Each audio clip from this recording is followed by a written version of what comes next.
नमस्कार दोस्तों, मैं रोहिताश चौहान स्वागत करता हूं आपको अपने YouTube चैनल पर। दोस्तों ये यूपी पीजीटी का आज का अपना एग्ज़ाम है जो मैंने खुद ने भी दिया है। तो दोस्तों इसकी आंसर की मिलाते हैं, देखते हैं अपने कितने आंसर आपके सही हुए। एकदम सटीक एनालिसिस मैं दोस्तों दे रहा हूं। इससे पहले मैंने यूपी टीजीटी का भी दिया था दोस्तों, ठीक है।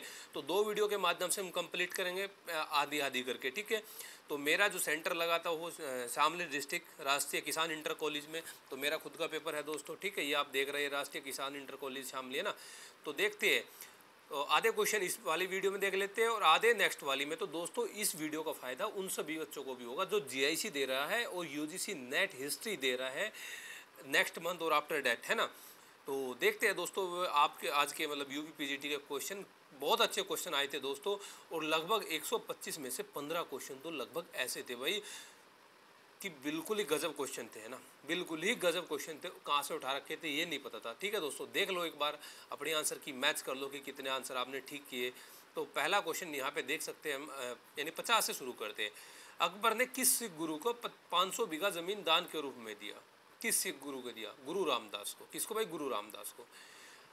अकबर के शासनकाल में इबादत खाना नामक एक प्रसिद्ध संरचना का निर्माण कहाँ पे हुआ था? इबादत खाना अकबर ने अपने शासन के कब? 29वें वर्ष यानी कि फतेहपुर सीकरी में 1575 में स्थापित की थी। कहाँ पे की थी इबादत खाना? फतेहपुर सीकरी में, ठीक है भाई। नेक्स्ट, निम्नलिखित किस शासक ने इलाही प्रकार की मुद्राओं को चलाया? इलाही प्रकार की मुद्राओं को किसने चलाया था? अकबर ने चलाया था भाई। किस शिलालेख में अशोक अपने को प्रियदर्शी राजा मगधे कहता है भाई? कौन से शिलालेख में बोलते हैं प्रियदर्शी? देखो अशोक अपने को 4 मास की गुजरा नेतुर उड़े गुलम, 4 में तो अपने को खुद का नाम लेता है ये, और इसमें प्रियदर्शी जो बोलता है भाबरू बैराट शिलालेख में बोलता है, ठीक है भाई। नेक्स्ट था भाई किसने किस पुस्तक में एक गिफ्ट टू मोनोथिज्म का पर्शियन में लेखन किया है? गिफ्ट टू मोनोथिज्म राजा राम मोहन राय ने किया है भाई। भारत के पहले से आधुनिक समाज सुधारक राजा राम मोहन राय, जिन्होंने सती प्रथा को भी समाप्त किया था। हम यहाँ पे वीडियो का एकदम एनालिसिस नहीं करेंगे, एकदम सटीक आंसर देंगे क्योंकि ज़्यादा लंबी हो जाएगी दोस्तों, ठीक है। और आपको अपने आंसर चेक करने की ज़रूरत है इस समय पे बहुत ज़्यादा है, ठीक है। नेक्स्ट क्वेश्चन था भाई कि भीमबेटका में किस काल से पाषाण चित्रों का बनना प्रारंभ हुआ? किस काल से पाषाण चित्रों का बनना प्रारंभ हुआ? ये क्वेश्चन देखो भाई, भीमबेटका में किस काल से? देखो ये जो भीमबेटका जो देखा जाता है वैसे तो मध्य पाषाण काल का देखा जाता है, लेकिन पूरा पाषाण काल से ही इसकी शुरुआत हो जाती है। पूरा पाषाण काल से ही इसकी शुरुआत हो जाती है, ठीक है भाई। यहाँ पे दे रखा है कि पाषाण चित्रों का बनना प्रारंभ हुआ। नेक्स्ट क्वेश्चन भाई, लखनऊ में 1857 की क्रांति का नेतृत्व कौन कर रहा था? बेगम हजरत महल। लखनऊ में बेगम हजरत महल कर रही थी, बाकी नेतृत्व कौन कर रहा था? देखो बात अगर ये आए कि लखनऊ का नेतृत्व कौन कर रहा था तो बिरजिस कादिर को वहाँ पे नेतृत्व किया गया था, और लेकिन पीछे सपोर्ट कौन कर रही थी? बेगम हजरत महल। बेगम हजरत महल। विजयनगर साम्राज्य को ऑर्डर बताना है भाई। मंडलम नाडु स्थल ग्राम।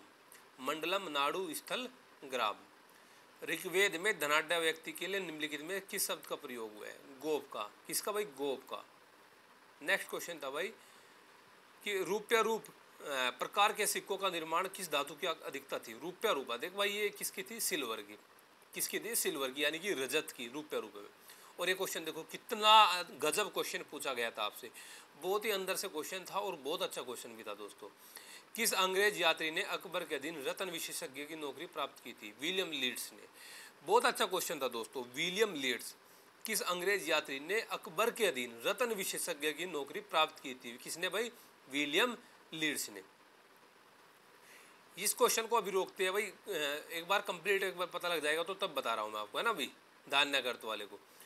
मुगल काल में निम्नलिखित शासकों में से किस एक ने नियंत्रण और संतुलन की नीति प्रशासन में प्रारंभ की? नियंत्रण और संतुलन की नीति ये अकबर ने की थी भाई। किसने की थी? अकबर ने की थी, ठीक है। सर्वप्रथम दिल्ली के किस सुल्तान नासिर अमीरुल मोमिनीन बलबन भाई? श्रीमद् भागवत गीता महाभारत के किस पर्व का अंश है? भीष्म पर्व का। किस पर्व का? भीष्म पर्व का अंश है। 1938 में हरिपुरा कांग्रेस अधिवेशन के दौरान सुभाष चंद्र बोस का क्या महत्वपूर्ण कदम था? देखो 1938 और 1939 दो बार सुभाष चंद्र बोस कांग्रेस के अध्यक्ष बने, लेकिन दूसरी बार सुभाष चंद्र बोस के द्वारा क्या किया गया, त्याग पत्र दे दिया गया, जो कि एक कांग्रेस का हरिपुरा में अधिवेशन हुआ और दूसरा त्रिपुरी यानी कि मध्य प्रदेश के जबलपुर में, ये गुजरात में हुआ था। ठीक है, तो ये 1938 में जो हुआ था, ये कांग्रेस ने एक योजना आयोग के विचार को शुरू किया था हरिपुरा कांग्रेस अधिवेशन के दौरान भाई। ठीक है भाई, इसका सी आंसर ठीक है। नेक्स्ट क्वेश्चन था भाई, भारतीय राष्ट्रीय कांग्रेस का आधिकारिक इतिहास लेखक कौन था, लेखक कौन था? पी पट्टाभी सीतारामैया ने लिखा था। ये पी पट्टाभी सीतारामैया ही थे जो गांधी जी इसको अध्यक्ष बनाना चाहते थे सुभाष चंद्र बोस की जगह में, लेकिन अध्यक्ष ये भी नहीं बने, अध्यक्ष बने थे राजेंद्र प्रसाद जी। और कांग्रेस का आधिकारिक इतिहास किसने लिखा था भाई? वो लिखा था पी पट्टाभी सीतारामैया ने। भारत भारतीयों के लिए है, भारत भारतीयों के लिए है, किसने लिखा था भाई? दयानंद ने, स्वामी दयानंद सरस्वती ने, स्वामी दयानंद सरस्वती ने भाई। 1885 में बॉम्बे में संपन्न होने वाले भारतीय राष्ट्रीय कांग्रेस के प्रथम अधिवेशन की अध्यक्षता किसने की थी? व्योमेश चंद्र बैनर्जी ने। किसने? व्योमेश चंद्र बैनर्जी ने। द्वितीय गोलमेज सम्मेलन में श्रीमती सरोजिनी नायडू ने किसके द्वारा नामित सदस्य के रूप में हिस्सा लिया था? देखो, दूसरा ही कांग्रेस का सम्मेलन ऐसा था दोस्तों जो जिसमें किसी कांग्रेस नेता ने पार्टिसिपेट किया, और गांधी जी ने भी किया था, सरोजिनी नायडू ने भी भारतीय राष्ट्रीय कांग्रेस की तरफ से किया था। हिंदू समुदाय से और व्यक्ति थे और मुस्लिम लीग से और थे। मैंने सारा का सारा डिटेल एक्सप्लेनेशन के साथ 9th यूनिट में दोस्तों यहाँ पे करा रखा है आपको। तो आप अगर आपने वो 9th unit complete UGC net को जो प्रीफर करती है वो नहीं देखी, तो आप एक बार जाइए और उस यूनिट को कंप्लीट देखिए दोस्तों। मुगल काल में इजारा किसको बोलते हैं? इजारा प्रथा, ये राजस्व कृषि की एक व्यवस्था थी, राजस्व कृषि की एक व्यवस्था इजारा प्रथा थी, होती है ना। लैक्स लॉ की अधिनियम किस वर्ष लागू किया गया? लैक्स लॉ की 1850 में। लैक्स लॉ की ये था भाई, जो व्यक्ति ईसाई धर्म अपनाता है दूसरे धर्म से आके, तो उसको जो जायदाद जो उसकी प्रॉपर्टी होती थी उसमें भी उसका हिस्सा बना रहेगा, ये कानून ये था, लैक्स लॉ की अधिनियम। ठीक है भाई। जागीरदारी संकट को किस इतिहासकार ने मुगल साम्राज्य के पतन का कारण बताया? किस इतिहासकार ने मुगल साम्राज्य के पतन का कारण बताया? ठीक है भाई, बताओ। जागीरदारी संकट को देखो, मुगल साम्राज्य के पतन के बहुत सारे कारण हुए, उसमें बहुत उदाहरण दिए जाते हैं, औरंगजेब वाला भी जाता है, इसकी धार्मिक नीति दी जाती है और बहुत सारे कारण थे दोस्तों। तो अगर बात, क्योंकि पॉइंट टू पॉइंट एग्जाम के रिलेटेड हम बात कर रहे हैं, तो जागीरदारी संकट को किस इतिहासकार ने मुगल साम्राज्य के पतन का प्रमुख कारण माना है? तो सतीश चंद्र भाई। किसने? सतीश चंद्र ने। Next question, pan Aryan association की स्थापना किस वर्ष की गई? 1907 में। बहुत अच्छा क्वेश्चन था, ये क्वेश्चन आपने नहीं पढ़ा होगा दोस्तों, बहुत सारों ने नहीं पढ़ा होगा अभी तक, है ना। पैन आर्यन एसोसिएशन की स्थापना 1907 में। संवाद कौमुदी नामक अखबार किसने 1821 में निकाला? राजा राम मोहन राय ने। किसने भाई? राजा राम मोहन राय ने संवाद कौमुदी नामक। ठीक है भाई, ये था अगला। नेक्स्ट क्वेश्चन था भाई कि किसके सिक्कों पर रोमन नाम लिखा है और रोमन वेशधारी इस देवी की आकृति अंकित है? कनिष्क प्रथम की भाई। किसकी? कनिष्क प्रथम की।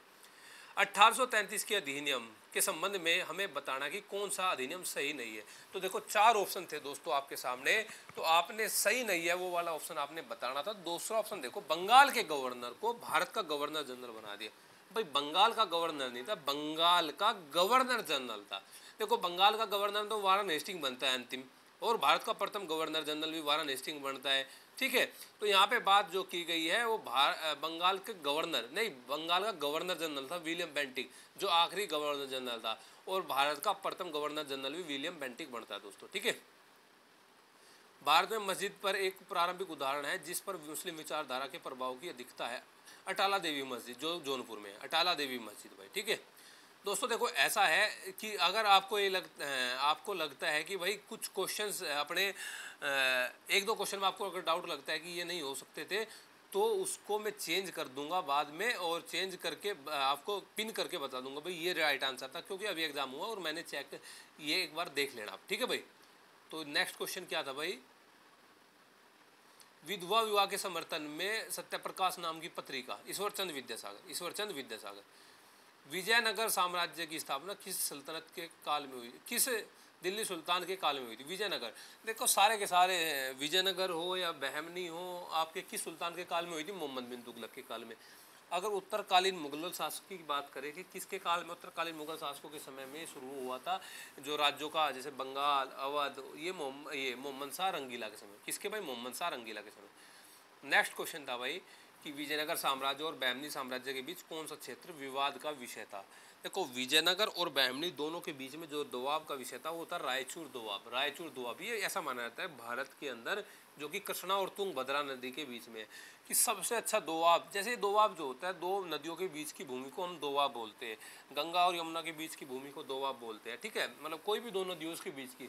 तो कृष्णा और तुंगभद्रा नदियों के बीच का जो दोआब था ये बहुत इंपॉर्टेंट दोआब था दोस्तों, और ये विजयनगर और बहमनी के संघर्ष का कारण बना। विजयनगर देखो बहमनी ऊपर था, विजयनगर नीचे। बहमनी ऊपर इसलिए नहीं जा सकता था क्योंकि ऊपर मुगल काल था, मुगल सल्तनत चल रही थी, ठीक है, और नीचे जाना ही था। और विजयनगर और इनके बीच में टकराव इसलिए होता था कि विजयनगर वाले शासक ज़्यादातर श्रीलंका या समुद्र पार नहीं कर सकते थे, ठीक है। भारत आने वाले विदेशी यात्रियों में निम्नलिखित में से कौन पुर्तगाली नहीं था? भारत आने वाले विदेशी यात्रियों में तो दोस्तों सबसे पहले मैं जब भी पुर्तगाल ये विजयनगर साम्राज्य पढ़ाता हूँ तो उनके शासकों का क्रम बताता हूँ भाई, बताता हूँ कि कौन से शासक कहाँ से आए हैं। 3 शासक पुर्तगाली थे, 3 इटली वाले थे, एक रूसी था और एक फारस का था। तो इनमें से 3 कौन सा नहीं था? देखो एग्जैक्ट वही क्वेश्चन आया, जो स्टूडेंट मेरे से पढ़ते हैं वो चेक कर लेना कि भाई रियल थी बात है कि नहीं थी, है ना। विदेशी यात्री निकोलो कोंटी कहाँ का था? इटली का था भाई, इटली का था, ना कि ये पुर्तगाली था, ठीक है भाई। कारखाना मुगल काल में निम्नलिखित अधिकारियों में से कौन सा एक कारखाना से संबंधित था? दीवाने बयूतात, कारखाने से दीवाने बयूतात कारखाने से संबंधित था भाई। चीनी स्रोतों के अनुसार निम्नलिखित में किस चोल शासक ने व्यापार को बढ़ावा देने के लिए चीन में एक दूत मंडल भेजा था? चीन में एक दूत मंडल भेजा था, तो किसने भेजा था भाई? राजेंद्र प्रथम होना चाहिए भाई, इसका आंसर राजेंद्र प्रथम होना चाहिए। और मैं पिन ड्रॉप में उसमें आपको बता दूंगा, ठीक है भाई। निम्नलिखित देवताओं में से किसी एक देवता को अन्य की तरह बलि की भेंट नहीं दी जाती? अदिति को। किसको भाई? अदिति को।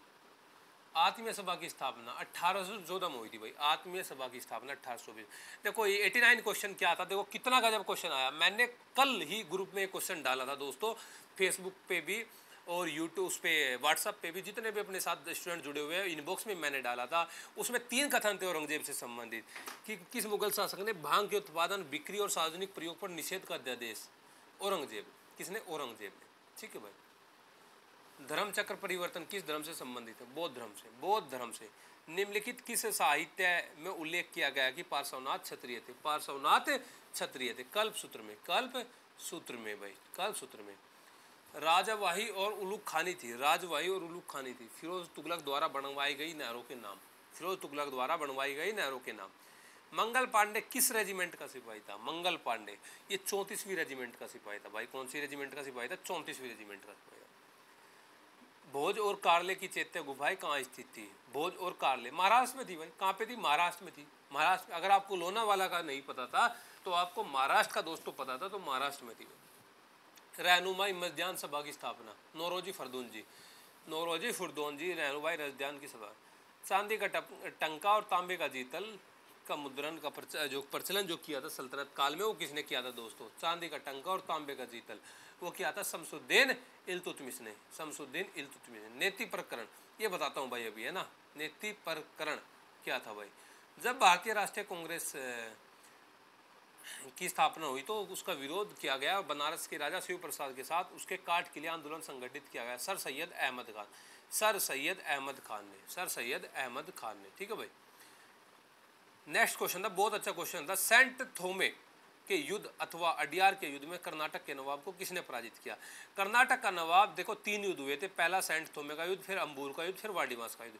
सेंट थोमे के युद्ध में जो पराजित किया था दोस्तों वो पैराडाइज ने किया था, कैप्टन पैराडाइज था। कौन था भाई? वो कैप्टन पैराडाइज था। डुप्ले समेत वहाँ का नेतृत्व तो संभाल रहा था, लेकिन जो युद्ध लड़ा था वो कैप्टन पैराडाइज ने लड़ा था, ठीक है भाई। निम्नलिखित किस अधिकारी के नियंत्रण में 2 विभाग चल मुद्रा और लेखा होते थे? अक्षपटलाध्यक्ष, अक्षपटलाध्यक्ष, है ना। ये कौन था भाई? महालेखाकार। अक्षपटलाध्यक्ष कौन होता है? महालेखाकार। और सर स्टोफर्ड क्रिप्स के नेतृत्व में क्रिप्स मिशन का उद्देश्य क्या था? ब्रिटिश द्वारा युद्धों के प्रयासों के समर्थन में भारतीय नेताओं का मनाना।